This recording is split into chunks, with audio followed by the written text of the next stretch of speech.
हमारे देश में प्रतिदिन औसतन 86 बलात्कार के केस पंजीकृत होते हैं, पर कुछ ऐसे बलात्कार के केस हैं जिनसे पूरा देश दहल चुका है। आज के इस वीडियो में हम बात करने वाले हैं आयुषी बलात्कार केस तथा उसके भाई दीपक के साथ हुए कुकर्म और दोनों की निर्मम हत्याकांड की।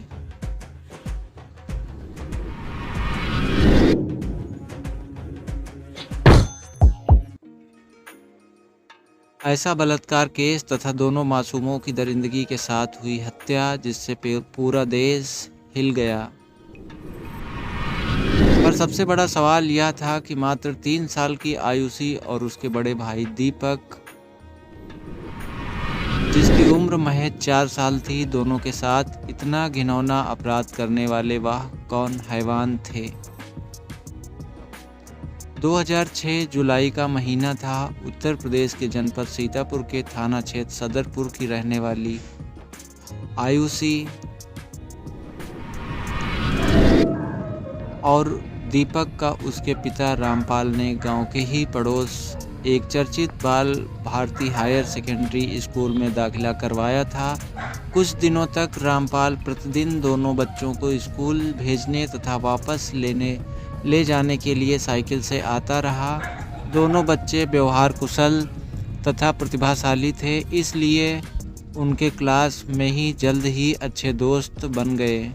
घर से महज 500 मीटर की दूरी पर स्कूल था।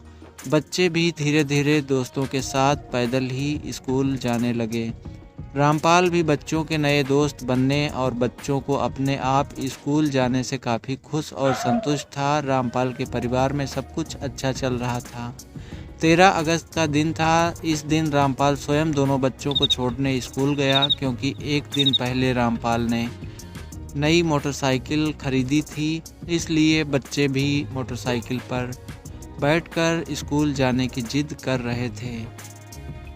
रामपाल ने बच्चों को स्कूल छोड़ा, फिर किसी काम से महमूदाबाद तहसील चला गया।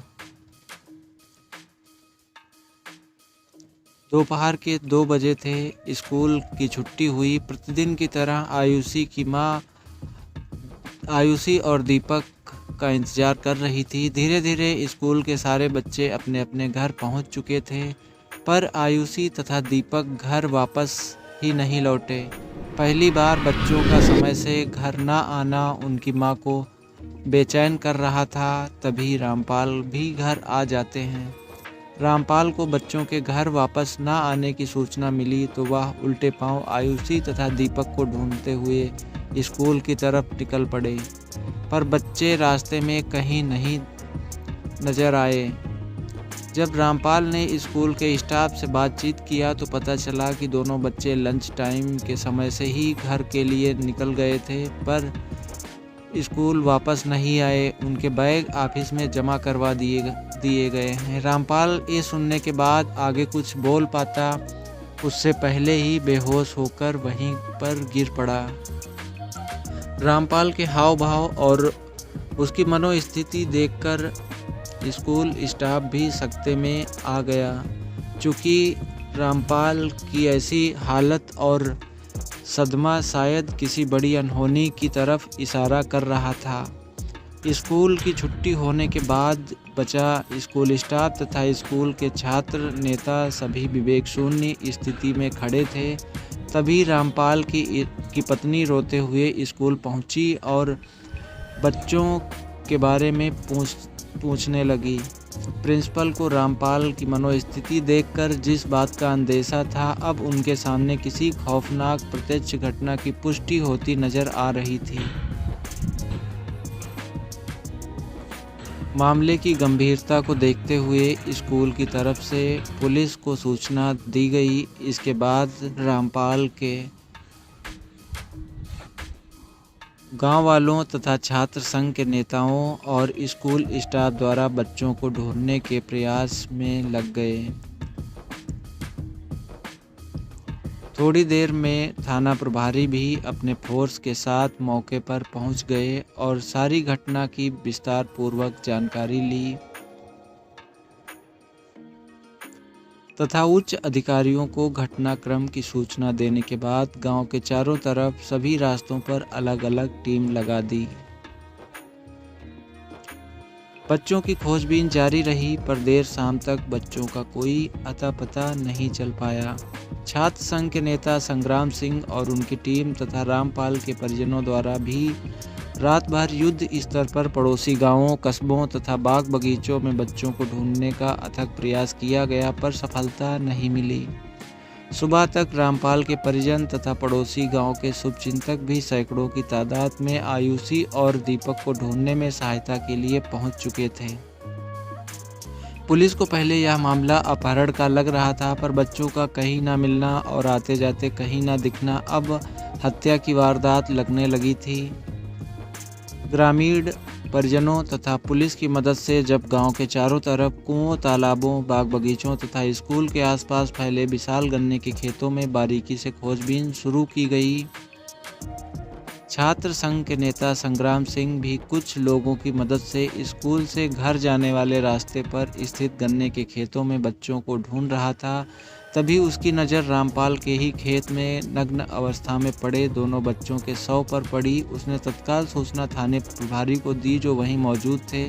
थाना प्रभारी अपनी टीम के साथ जब घटनास्थल पर पहुंचते हैं तो दोनों बच्चों के शवों को देखकर उनका दिल दहल जाता है, क्योंकि दोनों बच्चों की बड़ी ही दर्दनाक और बेरहमी से हत्या की गई थी। हत्या से पहले उनका सामूहिक बलात्कार भी हुआ था। हैवान बलात्कार के बाद भी नहीं रुके और लकड़ी के डंडे दोनों बच्चों के प्राइवेट पार्ट में ठोंक दिए थे। दोनों मासूम बच्चों के शरीर पर मारपीट की गंभीर चोटें थी तथा देखने पर ही लग रहा था कि हत्या गला घोट कर की गई है। बलात्कार और हत्या इतनी क्रूरतम थी कि बच्चों के शवों को देखने मात्र से ही रूह दहल जाए। हजारों की संख्या में भीड़ एकत्रित थी तथा स्कूल प्रबंधन और बच्चों के अभिभावक भी भयभीत थे। यह प्रकरण इतना संवेदनशील हो चुका था जिसकी चीखें जिलाधिकारी महोदय तथा जिले के कप्तान महोदय को भी घटनास्थल तक खींच लाई। आयुषी के माता पिता इतने गहरे सदमे में थे जिससे पुलिस से कोई बातचीत करने की स्थिति बनती नहीं दिख रही थी। जिलाधिकारी महोदय ने कई थानों की पुलिस तैनात कर दी और जल्द ही हैवानों को पकड़ने का आदेश दिया। दोनों बच्चों के शवों का पोस्टमार्टम तथा मेडिकल जांच करवाने के बाद अंतिम संस्कार करने के दिशा निर्देश दिए। बच्चों का एक तरफ अंतिम संस्कार हो रहा था, वहीं दूसरी तरफ पुलिस हैवान दरिंदों को पकड़ने के लिए सख्ती से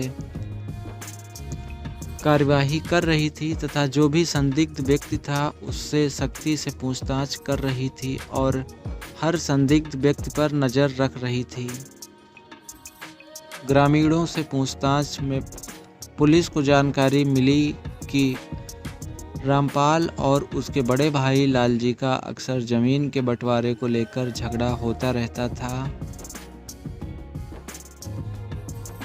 पर इस केस में अगर बच्चों की सिर्फ हत्या की बात होती तो पुलिस का लालजी पर संदेह करना उचित रहता, पर बलात्कार तथा हत्या का केस होने की वजह से पुलिस की नज़र में लालजी का कनेक्शन इस केस से दूर दूर तक जुड़ता हुआ नहीं दिख रहा था। फिर भी पुलिस लगातार उनकी हरकतों पर नजरें बनाए हुए थी।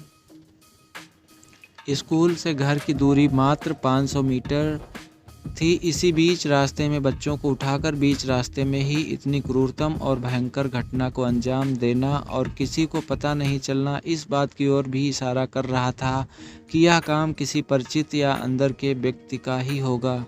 पुलिस लगातार दिन रात रामपाल के परिवार वालों तथा सभी संदिग्ध व्यक्तियों से प्रतिदिन अलग अलग पूछताछ कर रही थी, पर पुलिस के हाथ अब तक ऐसी कोई जानकारी नहीं लगी जिससे अपराधियों को पकड़ा जा सके।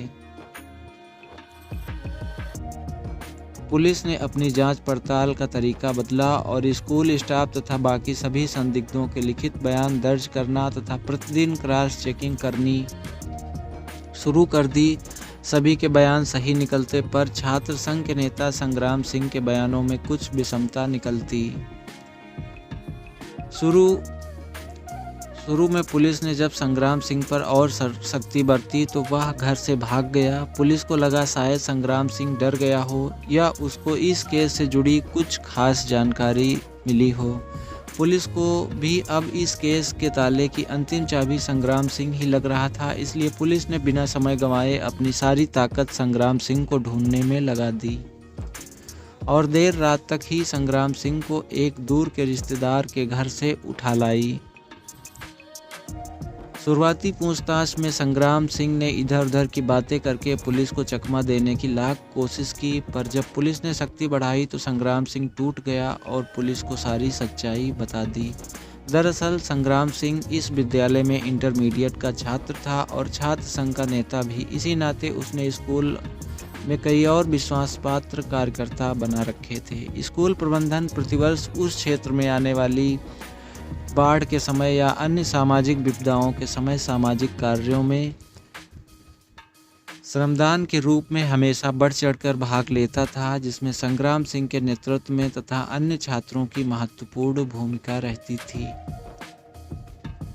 स्कूल में भले ही संग्राम सिंह की पहचान एक नेता के रूप में थी, पर संग्राम सिंह स्कूल की दुनिया के बाहर भी नेता बनने का सपना देखने लगा था तथा अपने सपनों को पूरा करने के लिए उसको पता था कि बिना अपनी अर्थव्यवस्था मजबूत किए वह नेता नहीं बन पाएगा।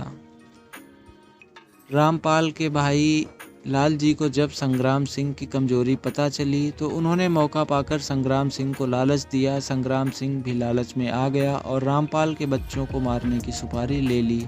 लाल जी जानता था कि रामपाल की पत्नी अब मां नहीं बन पाएगी, क्योंकि उसके बच्चेदानी में भयंकर इन्फेक्शन होने की वजह से डॉक्टरों द्वारा उसकी बच्चेदानी ऑपरेशन द्वारा निकाली जा चुकी थी।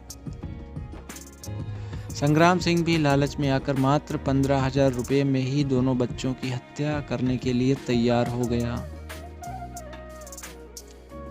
13 अगस्त को स्कूल में लंच के बाद स्वतंत्रता दिवस में आयोजित होने वाले सांस्कृतिक कार्यक्रम की तैयारी होनी थी।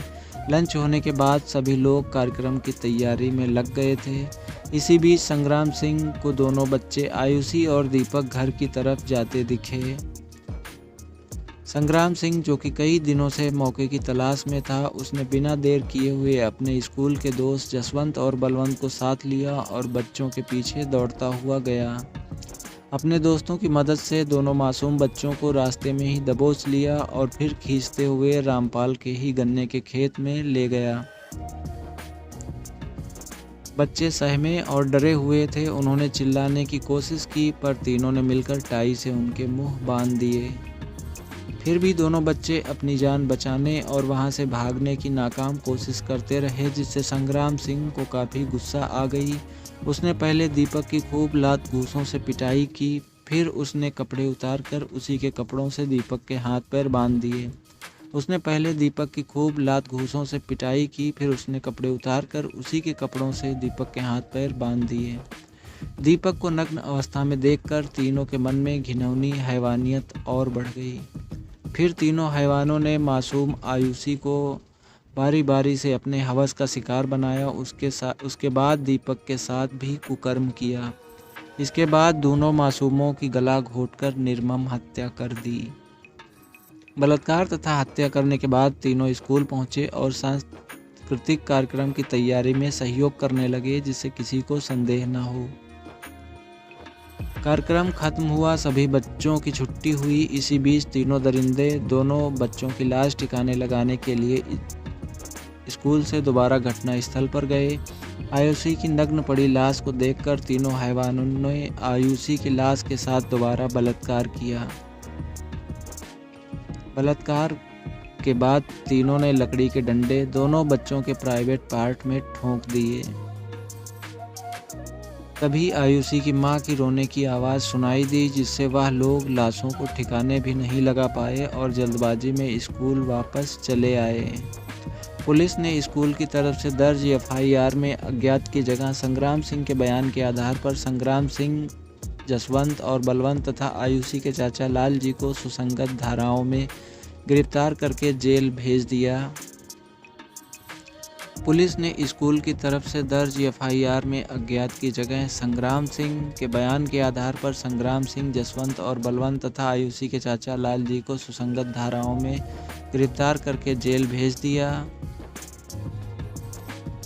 लालच बुरी बला है। लालच के चक्कर में लालजी जेल चला गया और ज़मीन भी नहीं मिली। रामपाल ने भी ज़मीन के लिए अपने दोनों मासूम बच्चों को खो दिया। संग्राम सिंह तथा जसवंत और बलवंत ने लालच में आकर ऐसे कदम उठाए जिनसे उनका सारा करियर खत्म हो गया। अब जेल की हवा खा रहे हैं।